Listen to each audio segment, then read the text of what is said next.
你还在为每一份数据跑 XGBoost 调参数， TBFM 直接跳过了所有特征工程和超参搜索，一步到位。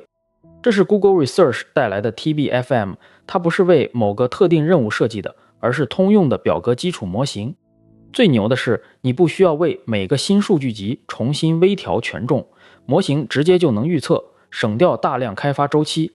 以前的表格模型，你得为每个数据集单独炼单，如果数据分布变了，模型就可能失效。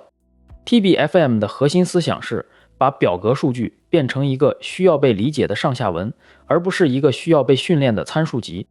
模型内部有个混合注意力层，它能同时看形和看列，自动找出数据里的复杂关联，不用你手动指定。为了跑得快，它会把每一行数据先压缩成一个高密度向量，这大大降低了计算量，保证了效率。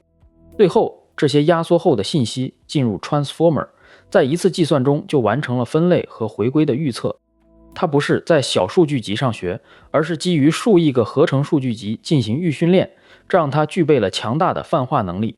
说白了，比起传统数模型需要你费劲做特征找参数， TBFM 直接帮你把这些活省下来了。它不是只解决一个问题，在 TB Arena 的测试集里，它覆盖了38个分类和13个回归任务。